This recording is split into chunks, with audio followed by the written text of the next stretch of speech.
There are days when our motivation is low and it feels like everything is harder. Even when we usually balance work and loved ones and exercise and health and sleep, everything so well, there are days when things can go off track. Suddenly we skip a workout, lean into fast food or junk food, stay up too late, or get lost in the social media, ending the day feeling disappointed in ourselves because we were not able to achieve what we wanted to achieve that day. So, how do you pull yourself out of that rut? Today, I'm going to share with you 5 steps that you can use to build your self discipline, to move out of that rut, and to still deliver on things that you needed to deliver even when the days are tough. Before we get started, a reminder to 90% of you who haven't yet subscribed to my channel to do so now and click on the notification bell icon so that you can be reminded every time I release a new video. I spend a lot of time and effort in creating these videos, and your subscription means the world to me. And now that we have you subscribed, let's get started. So the first step is to follow the 5-second rule. Mel Robbins' 5-second rule is a quick mental trick to help you move forward from thought to action. The rule is simple. If you have an instinct to act on a goal, count backwards from 5 to 1 and then move. Physically move to start the task. Now, this approach interrupts the hesitation loop and pushes you to take that small first step forward, whether it's starting with your workout, picking up on your writing, or tackling on any important work that you have been procrastinating. The idea is to not give your brain enough time to go into that hesitation loop, to go into the procrastination move. Instead, focus your brain in terms of taking action so that you can move forward. The second step is the listing strategy.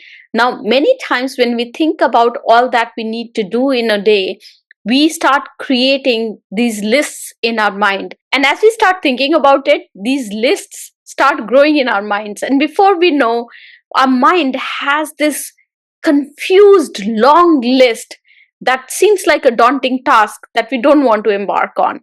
So a good idea is to actually get a paper and a pen and start listing down all the things that you need to do today, or all the things that are part of a big job that you want to accomplish today.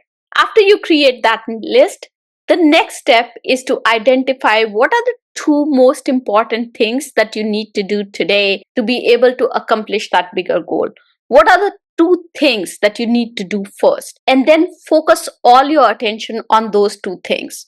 Now, here's what happens with this process. Instead of your mind getting all overwhelmed with the long list of things that you're building in your brain, what you are doing is you're providing clear direction to your brain in terms of 1, organizing the list of tasks that you have to accomplish, and 2nd, identifying what are the 2 things that you need to do to make a difference today.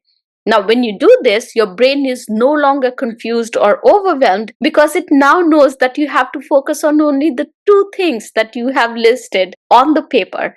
And the attention goes over there. The brain is no longer confused. You can move forward. There is no hesitation. And once you complete these 2 things, then come back to your larger list and start accomplishing other things on that list. The third step is to no longer focus on the plan. So many times when we think about how our day is going to shape up and what we want to accomplish during the day, we spend so much energy creating a plan, continuously thinking about how you should plan your day, how activities should flow. In that moment, what happens is that we go into the analysis paralysis mode. We spend so much time planning that we really don't get time to take action. And here, what I'm asking you to do is to have faith in the plan that you have already created. And rather than defining that plan further, just say that this is my plan today and move forward and take action.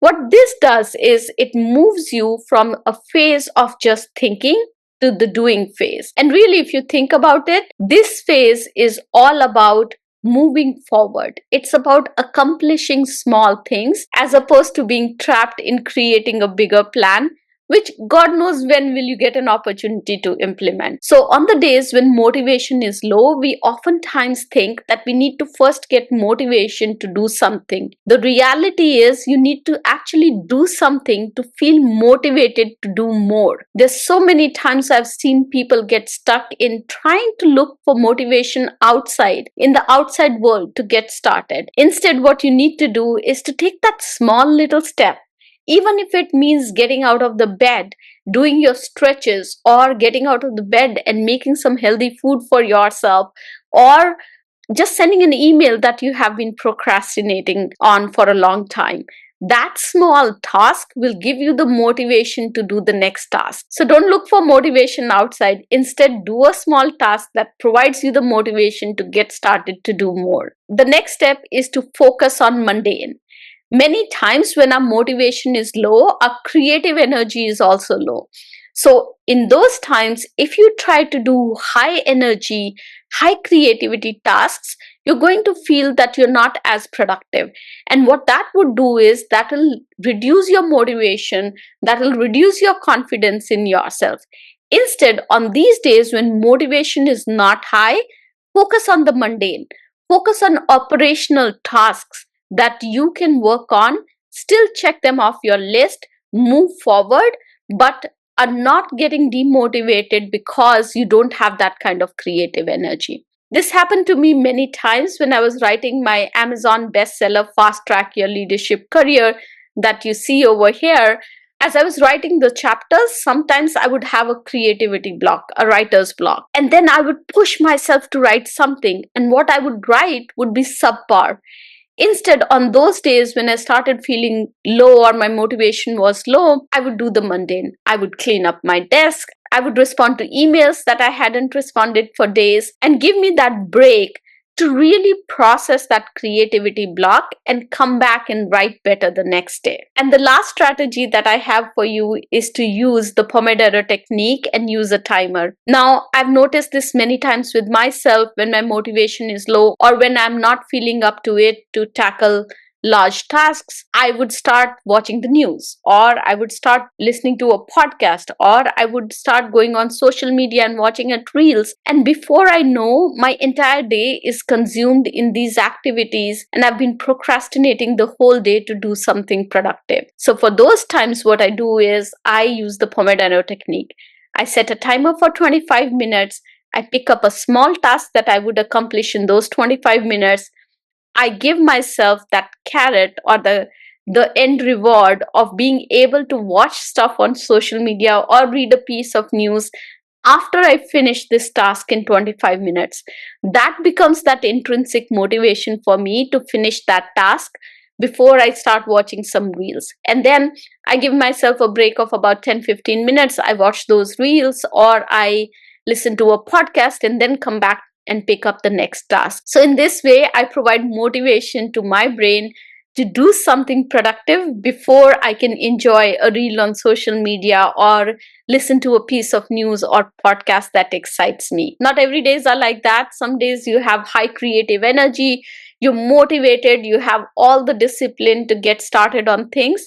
But there are days when our motivation is not that high, our self-discipline is low, and these steps really help me still accomplish the work that I need to accomplish without feeling like the day has taken over and I haven't been able to finish anything.